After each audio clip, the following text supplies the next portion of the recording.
Assalamualaikum warahmatullahi wabarakatuh. Halo sahabat coretan Arina, sebelum kisah ini dimulai, saya mohon keikhlasan teman-teman untuk subscribe dan like. Saya doakan Anda semua sehat, panjang umur, dan dilancarkan rezekinya. Amin. Mari kita mulai ceritanya. Udara pagi masih dikuasai bau busuk yang menyengat dari tumpukan sampah. Di antara bau menyiksa itu, seorang pemuda kurus bernama Wahyu, pemulung berusia 23 tahun, berjalan memikul karung besar di punggungnya. Kaos coklat muda yang lusuh menempel di tubuhnya yang berkeringat, celana pendek hitamnya sobek di sana-sini, dan sandal jepit hijau putihnya berbunyi, plek-plek, setiap kali ia melangkah. Sebuah kupluk coklat tua hampir menutupi seluruh rambutnya yang awut-awutan. Dengan langkah ringan dan gumaman kecil yang menjadi kebiasaannya, Wahyu mengais tumpukan sampah di sudut belakang kompleks perumahan mewah. Plastik lumayan, kaleng penyok, bisa dijual juga.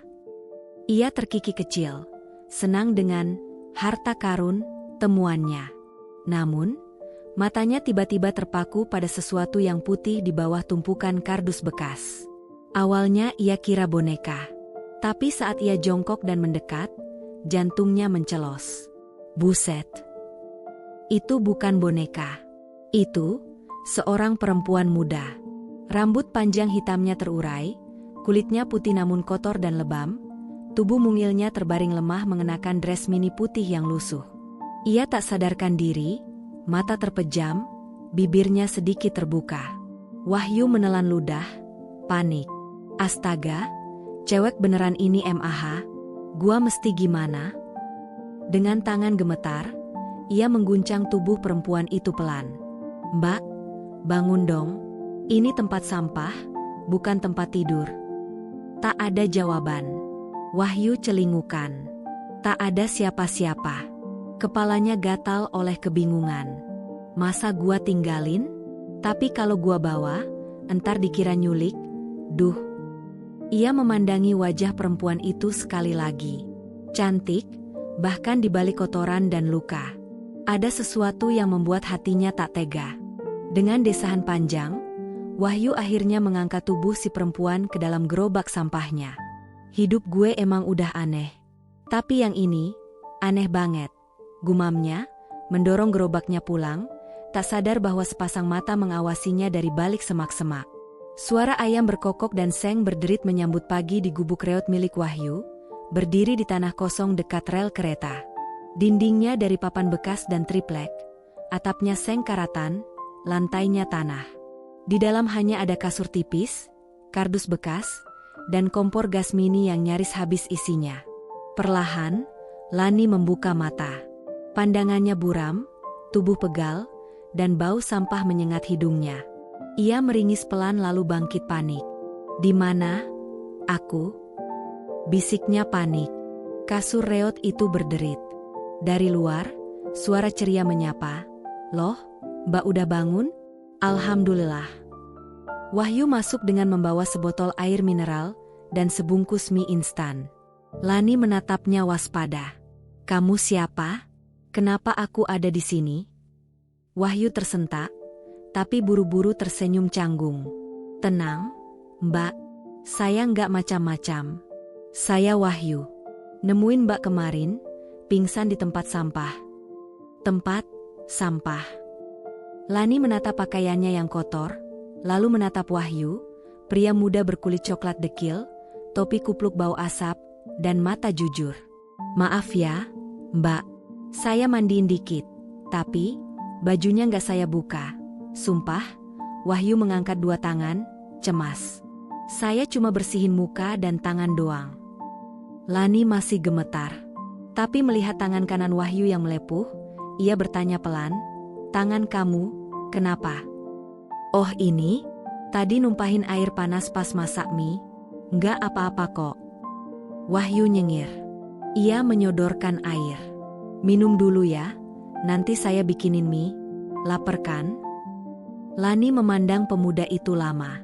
Entah kenapa, ada rasa hangat yang muncul di dadanya. Dalam hidupnya yang dulu, tak pernah ada orang yang begitu tulus memperhatikannya.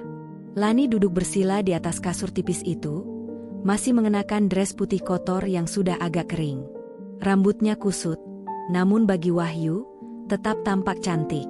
Ia sibuk mengaduk mie instan di panci kecil. Ini mienya belum matang. Sabar ya, Mbak, ucap Wahyu riang. Tangannya masih dibalut kain sobekan kaos bekas. Namaku, Lani. Bukan Mbak, ucap perempuan itu pelan. Wahyu tergagap. Oh iya, Lani. Aku Wahyu. Pemulung. Tinggal di sini sendirian. Gubuknya kecil sih, tapi kalau Lani mau istirahat di sini dulu, nggak apa-apa kok. Lani menunduk. Matanya mulai berkaca-kaca. Aku nggak ingat apa-apa. Cuma namaku sendiri. Kenapa bisa ada di tempat sampah pun, aku nggak tahu. Wahyu terdiam. Ia menoleh, lalu duduk di lantai tanah. Menatap Lani dengan serius. Nggak apa-apa. Yang penting sekarang Lani selamat. Kalau ingatan belum balik, istirahat aja dulu. Nanti juga pelan-pelan ingat. Tiba-tiba, Lani terseduh. Air matanya menetes, mengalir membasahi pipinya yang kotor. Jangan nangis dong. Entar mienya jadi asin. Wahyu panik, buru-buru menyodorkan tisu bekas yang masih bersih. Tapi Lani justru menangis lebih keras. Wahyu hanya bisa duduk di dekatnya, mencoba menenangkan dengan suara lembut. Aku tahu, hidup kadang kayak karung sobek. Nggak bisa diandalkan. Tapi, kadang juga di dalam karung itu kita bisa nemu barang bagus. Kayak, nemu kamu, misalnya. Ia terdiam. Lalu nyengir malu. Bukan maksudnya kamu barang, ya? Maksudku, susah jelasinnya. Lani tertawa kecil di sela isaknya. Wajahnya yang tegang perlahan mengendur. Kamu lucu, Wahyu, ucapnya pelan. Wahyu nyengir lega. Kalau kamu ketawa, aku ikut senang. Mungkin itu alasan Tuhan ngirimin kamu ke sini, katanya sambil menggaruk kepala. Lani menatap Wahyu dengan pandangan yang berbeda. Di balik penampilan kumal pria itu, ada ketulusan yang belum pernah ia rasakan. Dan untuk pertama kalinya sejak ia terbangun di tempat kumuh itu, Lani merasa aman. Pagi itu, Wahyu bersiul riang sambil mendorong gerobak sampahnya melewati gang sempit. Karung besar di bahunya hampir kosong. Sebagian hasil pungutan semalam sudah ia jual demi membeli makanan dan perlengkapan kecil untuk di rumah. Di dalam gubuk, Lani masih terlelap, meringkuk seperti anak kecil. Namun wajahnya kali ini terlihat lebih tenang, tidak segelisah malam sebelumnya. Saat pulang, Wahyu membawa kantong plastik kecil berisi sepotong roti, sebotol air, dan sebuah dres bekas yang nyaris seperti baru. Lani, aku bawain sesuatu, panggil Wahyu pelan. Lani menggeliat, membuka mata, lalu tersenyum manja. Bawain apa? Tanyanya sambil duduk pelan. Dengan canggung, Wahyu menyodorkan dres itu. Tadi aku nemu di lapak barang bekas. Masih bagus, bersih juga.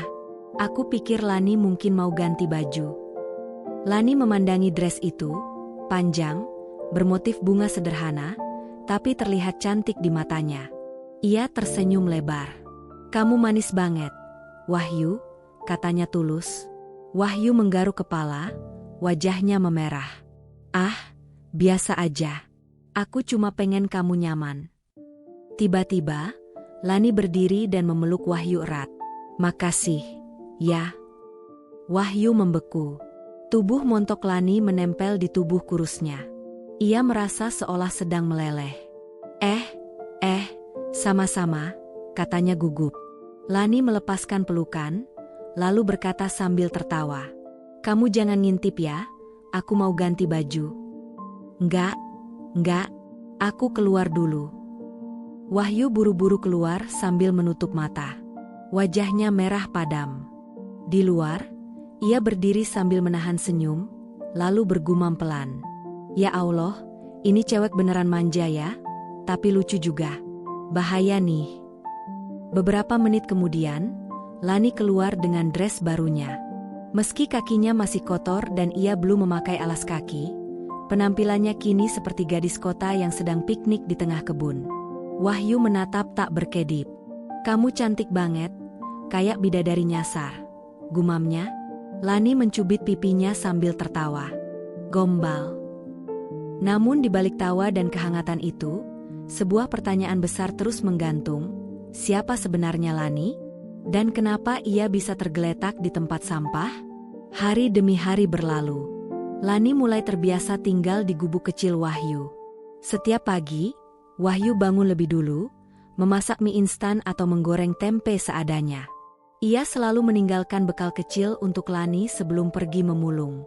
Setiap sore, ia pulang dengan senyum lebar, membawa sesuatu entah itu roti bekas, sandal murah, atau boneka rusak yang sudah ia perbaiki demi membuat Lani tertawa.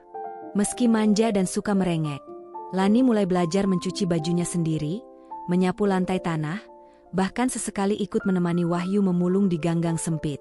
Tanganku pegel. Rengek Lani saat duduk di pinggir got, karung kecil tergeletak di sampingnya.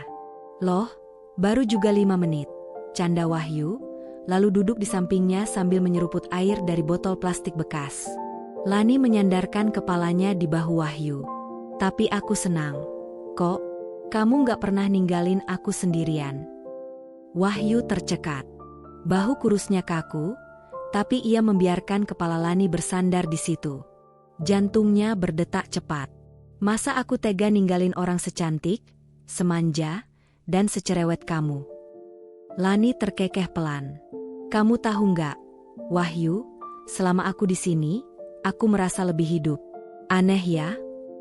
Wahyu meliriknya bingung. Maksudnya? Lani menghela napas. Aku nggak tahu aku ini siapa. Tapi aku tahu, aku merasa lebih berarti saat kamu ada. Padahal kamu cuma pemulung, tapi hatimu bersih banget. Wahyu menggaruk kepalanya. Aku ya cuma orang biasa, Lan. Tapi jujur aja, sejak kamu di sini, rasanya beda. Rumah ini jadi kayak punya warna. Lani menatap matanya, serius. Kamu suka aku ya? Wahyu tersedak. Hah? Ya, maksudnya. Lani mencubit hidungnya sambil tersenyum. Aku juga suka kamu, si pemulung baik hati. Dan di sanalah, di tengah tumpukan sampah dan debu, tumbuh perasaan tulus yang perlahan menyatu. Namun di balik kehangatan itu, bahaya mulai mengintai. Sore itu, langit mendung. Angin bertiup lebih dingin dari biasanya. Wahyu baru saja pulang memulung, karung setengah penuh tergantung di punggungnya. Lani menyambutnya di depan gubuk dengan senyum manja, tapi ada ketegangan di wajahnya. Tadi, ada orang nyari kamu, ucap Lani pelan. Wahyu mengernyit. Siapa? Nggak tahu. Lelaki tinggi, pakai jaket hitam dan celana jeans. Wajahnya serem, matanya tajam. Dia cuma bilang, ada cewek di sini, terus aku ngumpet. Wahyu langsung waspada. Kamu yakin dia nggak ngikutin? Lani menggeleng. Aku ngumpet di balik gerobak, tapi hatiku nggak enak. Malam itu, mereka makan dalam diam. Sesekali Wahyu melirik keluar lewat celah gubuk. Lani menggenggam tangannya. Aku takut. Gimana kalau orang itu kenal aku? Gimana kalau dia yang bikin aku pingsan waktu itu? Wahyu menggenggam balik tangan Lani, menatapnya lembut. Tenang. Aku nggak bakal biarin siapapun nyakitin kamu. Tiba-tiba, terdengar langkah kaki dari kejauhan. Wahyu sontak berdiri dan meraih sebatang kayu dari sudut gubuknya. Tok tok tok, suara ketukan pelan terdengar di pintu. Wahyu mengintip keluar. Aku tahu lu ada di dalam, terdengar suara berat dari luar. Wahyu menelan ludah, lalu melirik ke arah Lani yang tampak gemetar ketakutan. Siapa lo? Mau apa? Teriak Wahyu dari balik pintu. Gue cuma mau cewek yang lo pungut dari tempat sampah itu. Wahyu terdiam. Lani memandangnya dengan mata membesar, bingung dan cemas. Aku siapa sebenarnya? Wahyu? Kenapa orang itu bilang begitu? Dengan menggenggam erat batang kayu, Wahyu menjawab. Aku nggak tahu, Lan. Tapi yang aku tahu, kamu bukan sampah. Kamu manusia. Kamu berharga, buatku. Dari luar, suara lelaki itu terdengar lagi, kali ini lebih keras dan mengancam. Kalau lo nggak keluar, gue bakar gubuk lo. Malam itu seketika berubah menjadi awal dari sebuah pertarungan. Bukan pertarungan fisik, melainkan soal kebenaran, keberanian, dan misteri identitas Lani, yang semakin hari justru makin membingungkan. Wahyu menatap Lani lekat-lekat. Kita harus pergi dari sini. Sekarang. Lani mengangguk. Wajahnya pucat. Ia buru-buru mengenakan sandal tipis yang ditemukan Wahyu kemarin, lalu menyampirkan selimut lusuh ke bahunya. Wahyu membuka pintu belakang gubuk, sebuah celah sempit di antara dinding seng yang langsung mengarah ke gang gelap. Sementara itu, suara langkah kaki si pria berjaket hitam terdengar semakin dekat dari depan. Lu kira bisa ngumpetin dia? Hah, Yu? Tanpa pikir panjang, mereka melesat keluar. Wahyu menggenggam tangan Lani erat, membimbingnya menyusuri gang becek dan gelap, menghindari lampu jalan, menyelinap di antara tong sampah dan sepeda-sepeda rusak. Aku capek, keluh Lani terengah. Dikit lagi, Lan. Kita hampir sampai ke lapak Bang Udin. Dia bisa bantu. Bang Udin adalah pemulung senior yang tinggal di kolong jembatan. Orangnya baik dan dikenal banyak orang. Tapi ketika mereka sampai, lapak Bang Udin kosong. Hanya ada sisa api unggun dan plastik-plastik beterbangan. Bang Udin kemana? Gumam Wahyu, panik. Tiba-tiba, suara langkah sepatu berat terdengar dari belakang. Tanpa berpikir panjang, Wahyu menarik Lani dan menyembunyikannya di balik tumpukan kardus di bawah jembatan. Tak lama, pria berjaket hitam muncul.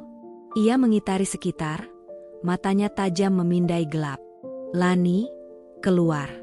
Gue tahu lo denger. Lani menutup mulutnya sendiri, air matanya jatuh. Wahyu memeluknya erat dari samping dan berbisik. Tenang, aku nggak akan biarin dia ambil kamu. Beberapa saat kemudian, pria itu pergi. Tapi suara langkahnya masih terdengar, tak jauh. Aku yakin, aku kenal dia, bisik Lani. Tapi kenapa aku takut banget? Enggak apa-apa, jawab Wahyu pelan. Mungkin ingatan kamu pelan-pelan mulai kembali. Lani menatapnya. Kalau ternyata masa laluku buruk, kamu masih mau bersamaku. Dengan mata penuh ketegasan, Wahyu menjawab, aku terima kamu apa adanya, Lani. Malam itu, mereka bersembunyi dalam gelap, saling menggenggam erat. Namun satu hal sudah pasti, masa lalu Lani mulai mengejar, dan kenyataan yang akan mereka hadapi jauh lebih kelam dari yang mereka bayangkan. Pagi harinya, Wahyu dan Lani berjalan pelan menuju terminal tua yang sudah lama tak dipakai. Tempat itu sepi, dikelilingi rumput liar dan bangunan reot. Wahyu yakin, pria berjaket hitam belum tahu tempat ini. Mereka butuh tempat aman, sementara Lani duduk di bangku semen yang retak, wajahnya murung. Aku mimpi semalam, ucapnya pelan. Aku di dalam mobil, diikat. Dan pria itu, dia mukul aku. Wahyu menoleh cepat. Kamu mulai ingat? Lani mengangguk pelan. Namaku memang Lani. Tapi aku kabur dari dia. Dari pacarku. Namanya Galang. Dia suka mukul aku. Aku mau kabur, tapi malah jatuh pingsan di tempat sampah. Wahyu mengepalkan tangan. Berarti dia yang bikin kamu kayak gitu? Lani memeluk dirinya sendiri. Dia cemburuan, kasar, posesif. Aku pernah kabur sebelumnya, tapi dia selalu nemuin aku. Wahyu menatap langit, berusaha menahan amarah. Kalau kamu mau lapor polisi, aku bisa bantu. Tapi aku takut, dia punya kenalan. Aku nggak tahu bisa percaya siapa. Wahyu duduk di sampingnya. Percaya aku. Kita nggak perlu jadi orang kaya buat nolongin orang lain. Aku cuma pemulung, tapi aku bakal jagain kamu. Lani menangis. Ia memeluk Wahyu erat. Di tengah kehancuran dan kebingungan, cinta mereka tumbuh dari kepedulian yang sederhana. Namun tak jauh dari mereka, di balik tiang terminal, Galang berdiri, mendengar semua percakapan itu. Matanya menyala penuh amarah. Mau kabur sampai manapun. Lan, lo tetap punya gue. Gumamnya, lalu pergi sambil menekan tombol di ponselnya. Di terminal yang sunyi itu, Wahyu dan Lani belum tahu bahwa waktu mereka hampir habis. Galang sudah tahu lokasi mereka, dan kali ini, ia tidak datang sendirian. Langit mendung saat Wahyu terbangun dari tidur singkatnya di lantai terminal. Ia segera melirik sisi tempat Lani tidur. Kosong. Panik mulai merayapi dadanya. Lani, panggilnya pelan. Lalu lebih keras. Lani? Tak ada jawaban. Wahyu berlari menyusuri terminal, melewati bangku tua, masuk ke ruangan bekas loket. Semua kosong. Sampai akhirnya, matanya menangkap jejak kaki di tanah lembab, menuju arah jalan besar. Dengan napas memburu, Wahyu mengejar. Namun belum jauh ia melangkah, sebuah suara berat menghentikannya. Cari ini, hah? Galang berdiri di depan sebuah mobil hitam, memegangi lengan Lani yang menangis dan terus berusaha melepaskan diri. Lepasin dia, teriak Wahyu, nekat maju ke arah Galang. Galang menyeringai penuh ejekan.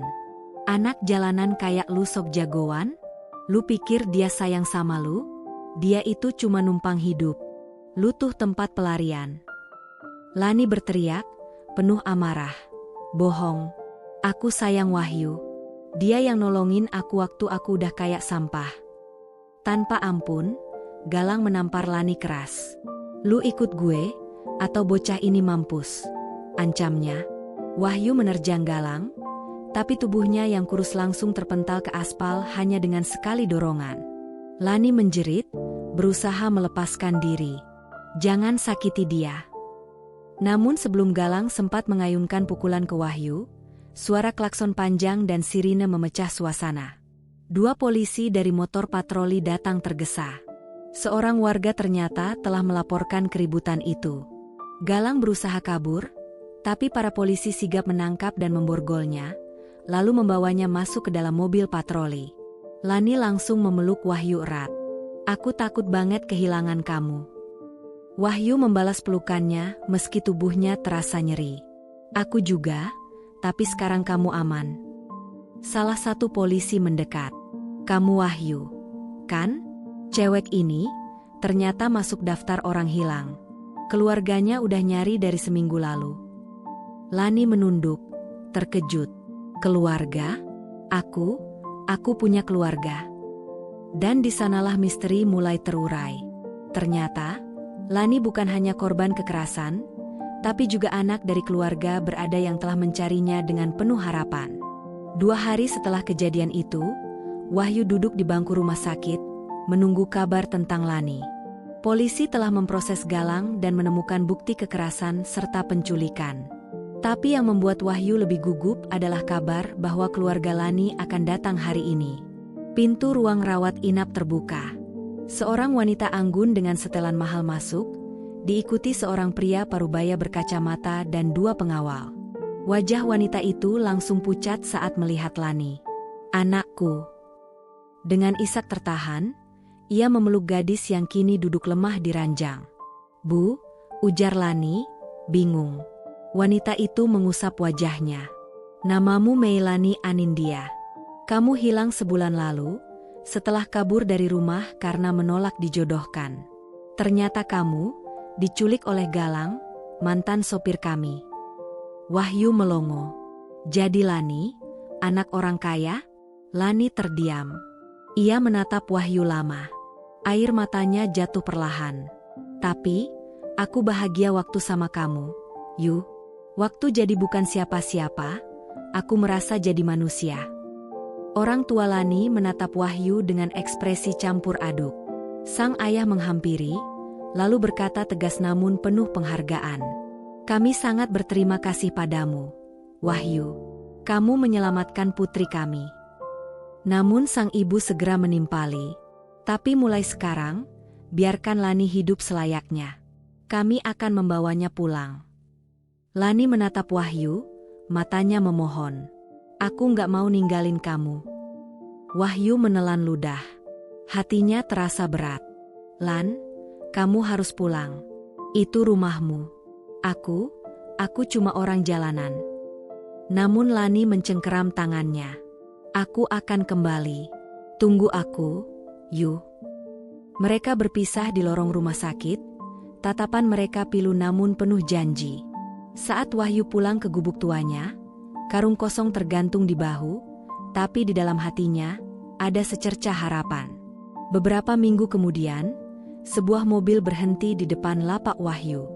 Dari dalamnya keluar seorang gadis bergaun putih bersih, senyumnya bersinar di bawah matahari pagi. Lani. Dengan suara lembut penuh cahaya, ia berkata, "Aku janji balik, kan?" Dan begitulah dari gubuk reot di pinggir rel, cinta yang tak biasa itu tumbuh. Bukan karena harta, bukan karena status, tapi karena ketulusan. Wahyu mungkin hanya pemulung, tapi hatinya lebih megah dari istana manapun.